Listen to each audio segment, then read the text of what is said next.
What's up, you guys? Welcome back to my channel. My name is Charmonique. I have been documenting my IVF journey, and I wanted to give a very much needed pregnancy update. Honestly, this is not the update that I wanted to give. I wanted it to be much more positive and, good news, but unfortunately, I do not have good news.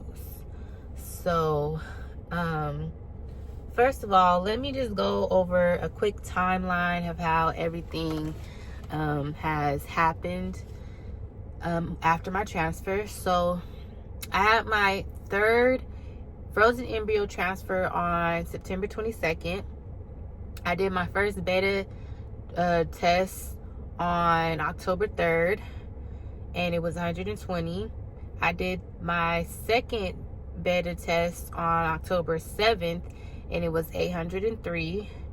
And then I had my first scan. It was a viability scan. I had the first one on Monday, October 13th. So my first scan, it went well, actually. Now that I'm looking back on it, it went very well. You know what I mean? But my clinic, I guess they were trying to be overly, cautious. So my first scan, we were able to see the yolk sac, the gestational sac, the yolk sac, and the fetal pole. That's what you want to see inside of the uterus to know that it's a viable pregnancy. That should have been like, oh, this is great, here's some pictures or something. But instead it was like, oh, well, it's a little bit low. It's we're trying to see if it's too close to the cervix, or it's more lower than usual, so we're going to refer you to an MFM. So right then and there, I just was kind of like, okay, like, they're like, so right now it's a viable pregnancy, but it's just low in your uterus. Like, so we're trying to figure out, like, where is it really positioned? It's kind of too hard to tell. So we're going to send you to the MFM where they have better ultrasounds and they'll be able to take a better look. So instead of me looking like, yes, it's not an ectopic, it's in the uterus where it's supposed to be, there's a fetal pole, there's just like everything is there that needs to be there. Instead of me like being happy and celebrating that, I just was immediately just concerned, filled with concern and like worry, like, oh my gosh, here we go, something's not what it's supposed to be. So that was Monday. Tuesday, in the afternoon, so like late afternoon, around 4, almost evening time, I started having these period cramps, and I started spotting. So I was kind of worried about that. But I understood that it's typical. It happens. It shouldn't be too much of cause for concern. So that happened for the rest of the night, on and off. It was not super heavy, but there were like period cramps. So the next morning, I woke up really early because I had to go into the office that morning, and I still was bleeding, still was cramping. So I went to the emergency room. Did an ultrasound. The baby was still in there. They were able to see that it was a singleton intrauterine pregnancy.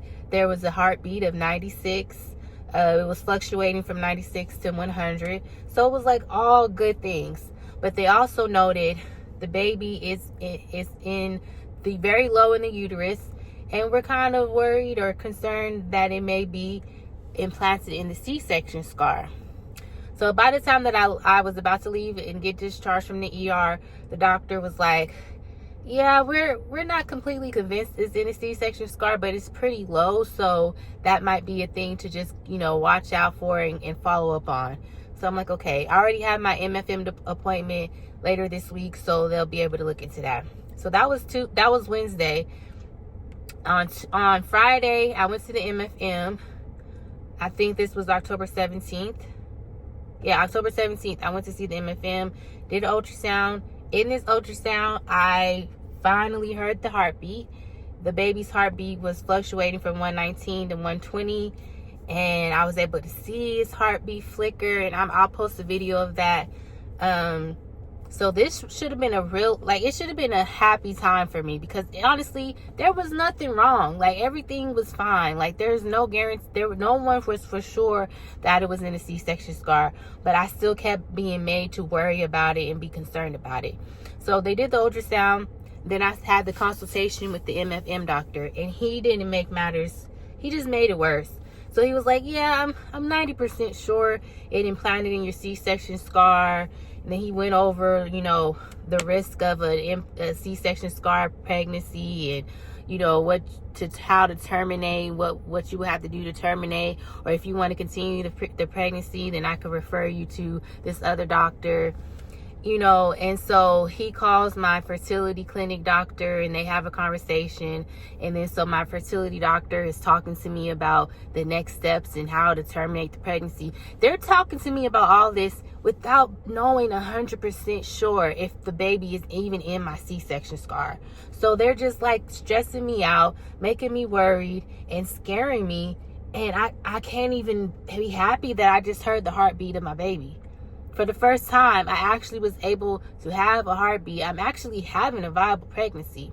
Oh, and I forgot to mention that when I went to the ER, they did say that I had a subchorionic hematoma, which was most likely causing the bleeding. And it can kind of make miscarriage a little bit more likely to happen, because depending on how big of the gestational sac and how big the hematoma is.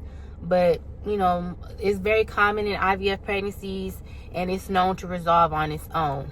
So I did want to mention that, because that's important to mention. So yeah, the MFM doctor, my fertility doctor, they were just like, they really made me sad. Like, I just had like I'm having a high risk pregnancy. Oh, I'm gonna need to terminate. So I was so sad that day, because it's just like, dang, like, what the heck? Like, this is all happening so fast. Like, I just had my first scan, and now here I am. You guys are telling me this, and I'm possibly having to terminate. I just heard the heartbeat, and I can't even, like, really be happy about that, because y'all are stressing me out. So, so I was really, really sad about that. And I started doing research, like, what is, like, how is it, how do people continue a pregnancy if the baby is implanted in a C-section scar? It is very possible. There are women who are able to have a baby and have a healthy baby, even if the baby is implanted in a C-section scar, because at the end of the day, it's still in the uterus. The baby can still grow and still, you know, thrive. There's just situations that can occur with the placenta. You know, there could be uterine rupture. There's just a lot more risk. Being pregnant is risky already, but like with this type of pregnancy, it could be even more riskier. And so the first thing that doctor is going to say is to terminate. And they were already kind of pushing me or telling me that, talking to me about it, without even knowing 100% sure that it was implanted. It could be that it was just low, you know what I'm saying? And it could have all just turned out fine.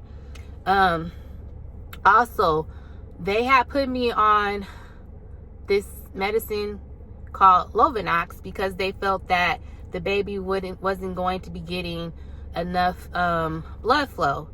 And it's kind of like a situation with the doctor and then also the pharmacy. They only gave me enough for 5 days, but I was supposed to get more on that day, on that day that I went to see the MFM on that Friday. But they're like, yeah, we recommend stopping that medication because it's a blood thinner and all the risk of a C-section pregnancy, not even knowing if it was for sure a C-section pregnancy. So it's just like, well, take out the C-section pregnancy out of it. Y'all already said that my baby may not be getting enough blood flow, so that's why y'all put me on this medication to begin with, you know. And so because of this, the doctor, y'all recommended that I stop taking the medication. So now my baby is not getting, you know, the right amount of blood flow, as y'all said that could be potentially happening. If your baby is not getting enough blood flow, then that could lead to a miscarriage, right? So, that was Friday. I was really upset about it the whole weekend and doing a whole bunch of research, going down the rabbit hole of C-section pregnancies. And now I'm thinking, okay, what do I do? Am I terminating, or do I continue on with this pregnancy? And then I'm like, okay. So I was able to get another MFM appointment with a different doctor who actually has more experiences with understanding if it is a C-section pregnancy, and I guess helping the lady, the pregnant person throughout that process. So I went to see him, but I couldn't get in to see him until Friday, the next Friday. So I spent the whole week just like stressing out, being upset, and not really enjoying the fact that I was indeed pregnant with an actual viable pregnancy. So Friday comes, I go to see that doctor who was so informative. He was so nice and just a delight. But before I even met him, we did the ultrasound, and I could tell from the ultrasound myself that the baby didn't have a heartbeat. There was no heartbeat. I was able to see that. It was obvious because I went through the other ultrasound, seeing the baby's heartbeat flicker, and there was just none of that happening in this ultrasound. So I already knew right away that I had miscarried. So the ultrasound tech, she went to go get the doctor. He came in and he was talking to me and asking me questions, trying to get a better understanding. And he was like, yeah, so it does look like there's no longer a heartbeat. But he was able to, he actually walked me through my ultrasound and showed me where my C-section scar is compared to the gestational sac. And he told me that he didn't believe that the baby implanted in my C-section scar because it didn't look like it. It looked like it was just, it was just low, but it wasn't actually in the scar. It was I guess close to it, but it wasn't in it.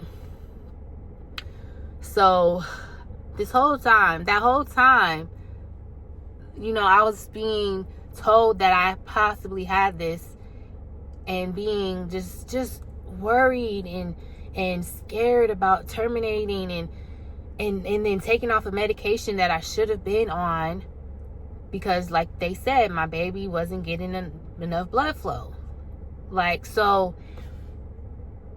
And I'm not blaming anybody, because I don't know who knows if this was going to happen regardless. I don't know that. So I'm not blaming anybody, but it just really sucks that that's the way everything went down. And now I don't have my baby. I miscarried. I had to have a DNC. No, first of all, so this past Sunday, I started having the most excruciating cramps that I've ever experienced in my life. I had cramps in my abdomen, really, really low. My back, had back pain.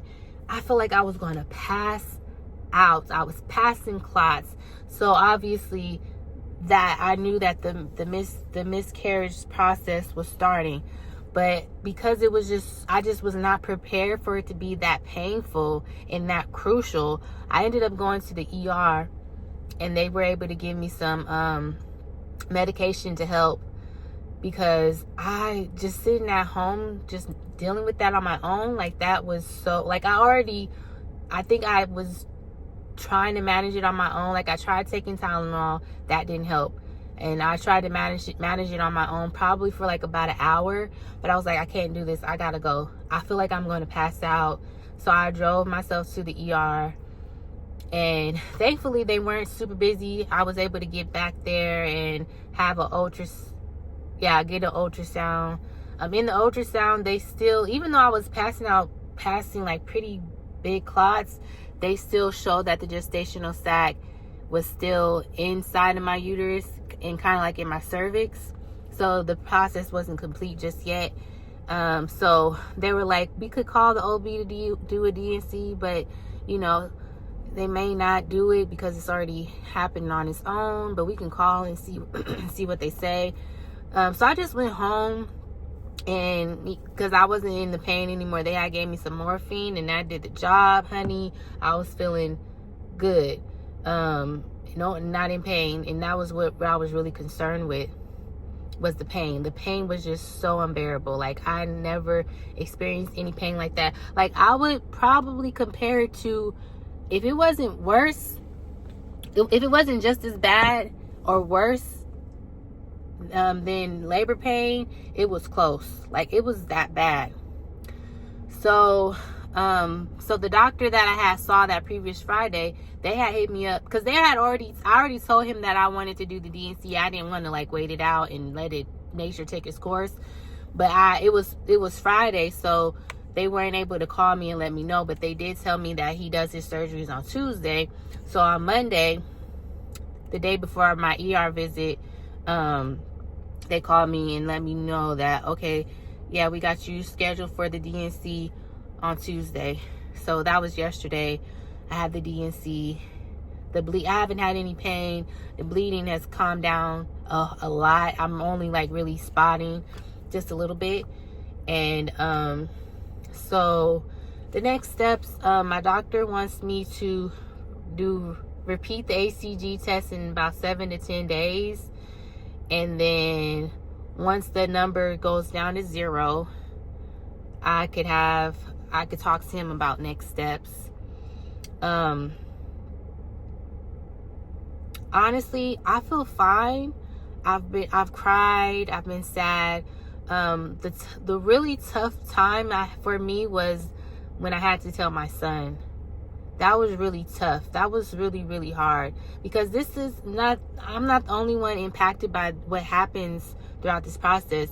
My son is very much impacted by this and hurt by it as well. Like, this hurts him too. He really wants a sibling. He's been wanting a sibling for a long time, and he sees, everything that I'm going through.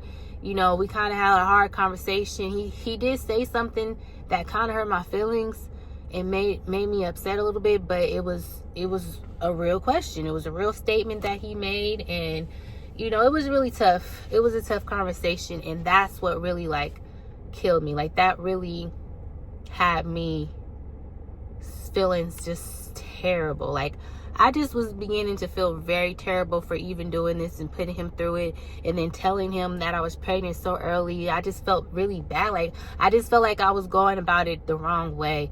So I'm just like, I ended up saying, like, you know what, I'm not going to tell you anything else.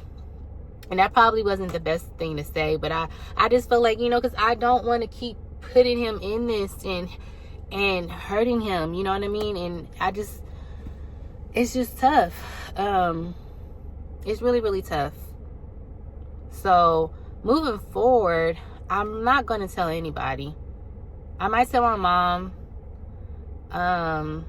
I might like make a video about it, make a video about because I'm going to, but I'm going to make another video when I decide to do another transfer. I'm just probably not going to tell any family, because it's already weird, because you have different people in your life that have different reactions to this. There's people who don't really understand it. There's people who are like, who probably don't have any faith in the process. And then with the fact that I just told people I was pregnant, and now it's like I'm not pregnant, that probably doesn't help them have any faith in the process either. Like, so those type of people, I'm not going to talk to them about it. I'm not going to tell them if I get pregnant again or when I get pregnant again, whatever. I'm not going to tell people. I'm just not. I'm going to keep it to myself, because the reason why I told people was because I was so happy. It was my first, like, yes, it worked. Like, it actually worked, and I just wanted to tell. I really wanted to just tell, like, my parents, but then that kind of trickled down to other people, and then I was just like, forget it, I'm pregnant. Like, just tell people, whatever, it doesn't matter. So it's not like I'm regretful of telling people. It's just what comes with having to update people. And I just don't really want to be like, oh, Charmaine's pregnant. Oh, no, she's not pregnant anymore. Oh, Charmaine's pregnant. Oh, she's not pregnant. Like, I don't want to deal with that. I don't want to deal with that. I don't want to talk to, like, I'm very open about it. But there's just, like I said, there's certain people just don't know what to say. They don't know what to say, and it makes it awkward. It makes it weird when it doesn't really have to be. You know what I mean? Like I said, some people don't really understand it. They don't understand the whole sperm donor thing and how everything works. And it's like, it's just a Google search away. You know that I'm going through this, so why not educate yourself or ask me questions? You know what I'm saying? But there's just certain people, I guess, that don't really, think like that. And so I can't really deal with those people. I just can't do that anymore. Like there were certain people that I told that I was pregnant, and after telling them, it just made me regret telling them, because it's just their reaction was just not the type of reaction that I would like to get from somebody. So I just was like, you know what? I ain't gonna say it. Unless you ask me, I'm not volunteering any information unless you're someone who actually shows me concern, actually follows up with me. And there are people who do, and I appreciate them, and I let them know I appreciate it, and I keep an open dialogue with them about it, because they show me that they genuinely care, and they ask me, and they follow up with me. And for that, I'm not going to like take it out on them if I have bad news. Like, I'm just going to tell them and be open. So weirdly though, I still feel hopeful. I don't feel defeated. I'm ready to try again, because this showed me that it works. It can actually work. Like, I got closer to actually being able to hold my baby. This was a boy, by the way. I had a baby boy who unfortunately did not make it earthside with me, but I had names and everything, a name that I was really like going with and discussing with my son and my mom and everything. And so yeah, it hurts. It's really, really sad. This is my first time experiencing a miscarriage, and it's tough. It's been really, really tough. But like I said, oddly, I feel okay. And with grief, 1 minute you're okay, the next you're not okay. So I'm pretty sure I'll probably have a day or two or whatever days when I'm sad and I want to cry. But right now in this moment, I'm thinking about my next transfer. Like, I'm just ready to transfer my next baby, and make it work, like for real. So yeah, unfortunately, I did have a miscarriage, and I'm no longer pregnant. And it really sucks. It really, really does suck. But I had a rough couple of days. I really, really, like, last Friday was really rough for me. And I was really down on myself. I was saying really mean things to myself. And I don't want to feel like that. I don't want to do that to myself. I don't want to be hard on myself because I want to have a baby. Like, and then it starts becoming about other shit. Like, it's just like, I don't want to be in that headspace. I really don't want to be depressed. I'm in a place where I have some control over my emotions. Sometimes you don't have control over it. It just takes over. Like, the sadness takes over, the depression takes over, the negative thoughts, everything, all that takes over. So I'm just in a place where I could fight that, so I'm embracing it. I'm embracing the fact that I can fight those negative thoughts and negative feelings and just be in a good spot and be positive and optimistic. That's pretty much where I'm at. I'm still optimistic. I'm not giving up. I want my baby, okay? So I'm determined to get my baby and do what I got to do. So, I don't know, you know, what could happen. I mean, we're about to be in November. So honestly, I don't think that I will be able to have another transfer this year, because we only have 2 months left, and it's going to be Christmas, and I don't really want to stress myself out about the financial aspect, because it's just like there's no need for me to put that pressure on myself. So hopefully by mid next year I can have another transfer and try again. So in the meantime, I'll just be doing what I can, making sure I'm getting my health in the best place, and addressing any underlying issues that there may be that could cause a miscarriage, like things surrounding like my thyroid and antibodies and all that other stuff. Like, just making sure that I do what I can to just be in the tip-top shape, you know, for my baby to implant, and, you know, be able to have a safe environment to thrive in and make it all the way full term. My due date would have been June 10th. So this is going to be hard. It's going to be hard to not be able to continue with my pregnancy journey. I had my registry already, you know, created and everything. I was on the What to Expect app, you know. So it sucks that I can't continue on with, you know, just being pregnant and preparing for my baby. It really, really sucks. But that's what's going on. On Friday, I was like, prior to my appointment, I was looking at all my videos so far in my journey, and it made me happy. I enjoy watching these videos. I'm so happy that I've been doing this and documenting this journey, because it's something that means so much to me, and I'm just glad that I have the videos. You know, it does get tough to be this open and this vulnerable, and sometimes I be feeling regretful, like, why did I put myself out there? Why am I telling people my business? Why? But I more so love to do it, and I more so am happy about making the decision to do it. So yeah,